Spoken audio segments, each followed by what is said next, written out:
안녕하세요. 진찌기네입니다. 저는 지금 이제 19주차에 접어든 임산부인데요. 제가 17주차부터 그 산전 육아휴직을 사용을 하게 되었습니다. 많은 분들이 또 고민하시고 있는 산전 육아휴직에 대해서 오늘은 좀 이야기를 나누어 보려고 해요. 이제 산전 육아휴직을 저는 어떠한 계기로 사용을 하게 되었는지, 그리고 육아휴직을 할 때 어떤 점들이 고민이 되었는지, 또 25년도에 이 바뀐 육아휴직의 정책에 대해서도 간단히 말씀을 좀 드려보도록 하겠습니다. 제가 이 산전 육아휴직을 쓰게 된 이유에 대해서 말씀을 드리도록 할게요. 저는 임신 3주차 때 임신을 알게 돼가지고 그 피검사를 통해서 확실히 임신했구나를 이제 확정을 받고 5주차 때 아기집을 본 다음에 바로 임신 확인서를 받아서 이 단축 근무를 사용을 하게 됐어요. 다행히 회사에서 이 임산부에 관한 배려를 그래도 많이 해주시고 또 법대로 많이 해주시는 회사여서 이 단축근무 사용부터 쭉 하게 되었는데요. 그렇다 보니까 저도 이제 또 사회생활을 하면서 얻는 기쁨도 있고 하다 보니 웬만하면은 출산휴가가 전까지, 직전까지 근무를 쭉 하고 출산휴가를 쓴 다음에 육아휴직을 1년간 사용할 생각이었는데 제가 회사에서 이제 하는 직무가 강의였어요. 근데 이 강의를 보통 하게 되면은 기본이 2시간이고요. 강의를 좀 더 길게 한다 하면은 이제 3시간, 4시간 이렇게까지 보통은 강사들이 하거든요. 이제 2시간 강의는 제가 일주일에 뭐 2번, 3번씩 늘 해왔던 강의이다 보니까 저한테는 사실 그렇게 어렵지 않은 부분들이었어요. 근데 임신을 하고 나서 강의를 하려고 딱 강의장을 들어갔는데 강의 중간에 팽 하고 어지러운 거예요. 그리고 힐을 신고 이제 강의를 하는데 잘 서 있지도 못하겠고 어지럽고 그 2시간을 계속 뭔가 말을 해야 한다는 것이 좀 힘들더라고요. 일단 몸에서 좀 그런 신호를 많이 보냈었던 게 계기가 됐었고요.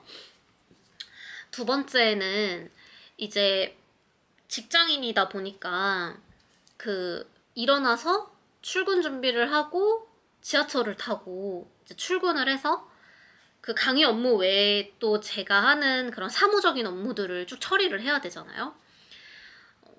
물론 단축 근무가 허용이 돼서 이제 점심시간까지 포함해서 7시간만 근무를 했으면 됐는데 그 7시간 동안 컴퓨터 앞에 앉아서 계속 한다는 것이 무리가 많이 왔습니다. 또 제가 그 초기 당시에는 입덧이 그렇게 심하다고 생각을 안 했는데 이렇게 주변의 이야기도 들어보고 병원에서도 보고 이렇게 주변 사람들과 좀 이야기를 하다 보니까 입덧도 좀 심한 편이기는 했었어요. 그래서 이제 직무적으로도 업무를 수행하기가 좀 어렵고 체력적으로도 무리가 오다 보니까 이제 몸에서 나한테 신호를 보내는구나. 쉬라는 신호를 보내는구나 라는 것을 좀 직감적으로 느끼게 됐습니다. 이 산전 육아휴직을 쓰기까지 고민이 되었던 부분들이 있었고 어떤 점들이 고민이 되었냐면 첫 번째는 눈치가 보였어요. 눈치가 보였어요, 솔직히. 물론 회사에서 육아휴직을 못 쓰게 하고 뭐 왜 뉴스나 이런 데도 보면은 그냥 우리 벌금 물겠다, 너 육아휴직 쓰지 말고 퇴사해라, 이런 사실 갑질을 하는 회사들도 많이 있잖아요. 저는 감사하게도 그런 회사는 아니었지만 일단은 휴직을 한다고 했을 때는 휴직하기 한 달 전까지는 말씀을 드리고 이제 결제를 받아야 되거든요. 근데 제가 이제 그런 결제를 받으러 갈 때나 말씀을 드릴 때 어쨌든 제 자리에 공백이 생기는 거고 다른 대체자를 회사에서는 찾아야 되는 입장이다 보니까 그런 미묘하게 바뀌는 눈빛이라든지 이제 그 육아휴직 쓰겠다 말씀드리고 나서의 그런 바뀌는 분위기라든지 이런 것들이 솔직히 신경이 쓰였어요. 그리고 제가 이제 속했던 팀은 또 기혼자보다는 미혼자들이 훨씬 많은 팀이었다 보니까 아무래도 그런 육아휴직에 대한 이해도도 그렇게 크지는 않았던 상황이었던 것 같아요.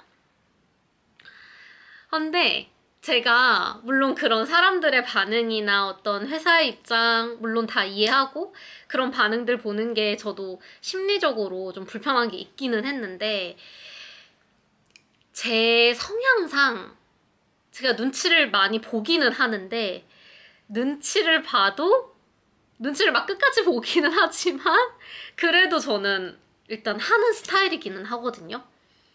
그래서 조금 마음적으로 약간 불편한 게 있기는 했지만 이제 저는 육아휴직을 쓰겠다 말씀을 드렸고 이제 육아휴직을 사용을 하게 됐고요.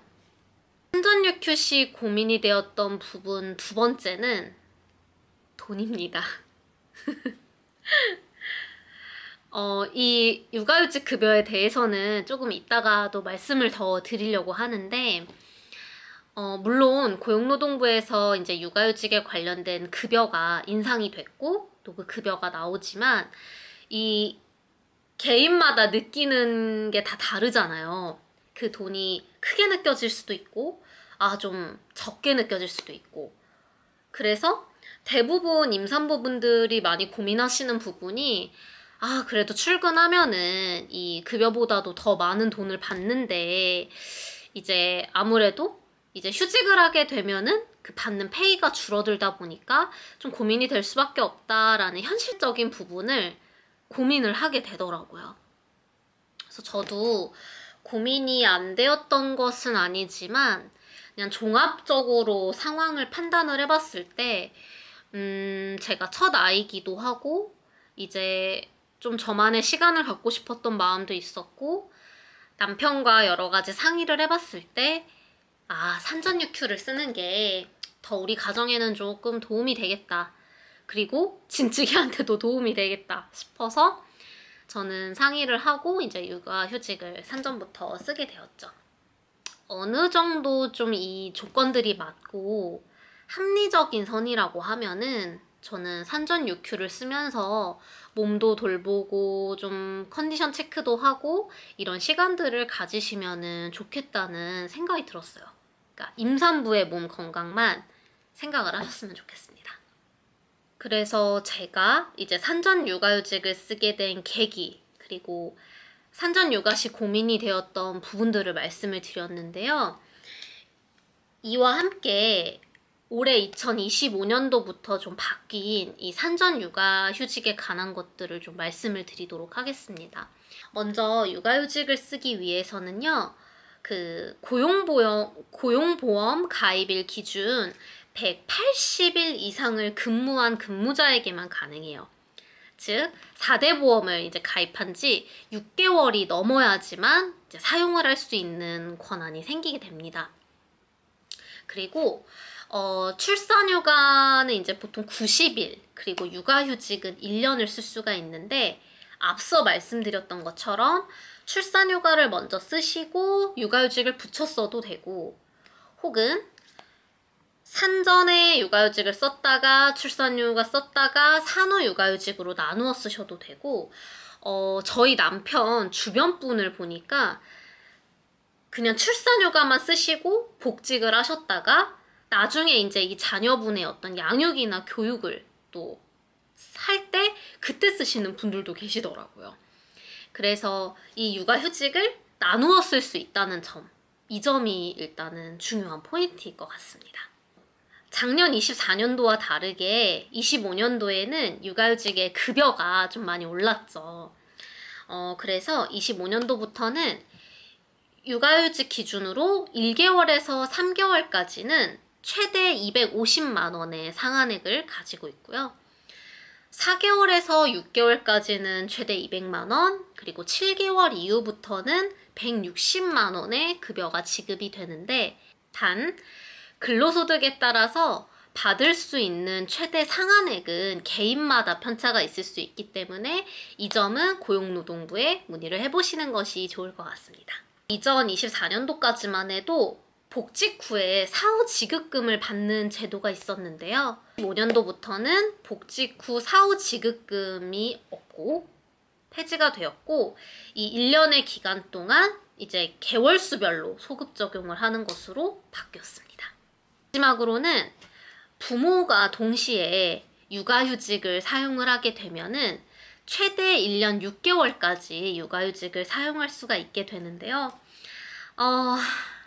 참 저도 고민이 되는 부분인데, 많은 아빠들이 육아휴직을 쓰면서 하고 싶지만 또 현실적으로 하지 못하는 부분들이 이 돈 때문이지 않을까 싶습니다. 오늘은 이렇게 산전 육아휴직을 사용한 저의 케이스와 경험, 그리고 이 육아휴직 시 조금 도움이 되는 정보들에 대해서 제가 말씀을 드렸는데요. 산전 육아휴직을 하면서 가장 좋은 점은 일단 잠을 좀 푹 잘 수 있고, 그리고 회사나 업무 스트레스적인 부분이 없다는 것이 제일 큰 기쁨인 것 같아요. 그리고 저의 건강과 아이, 가정을 더 먼저 생각할 수 있다는 점, 이런 점들이 가장 큰 점인 것 같아서 지금 현재는 2주 정도 흘렀는데 그런 긍정적인 면만을 생각하고 가고 있습니다.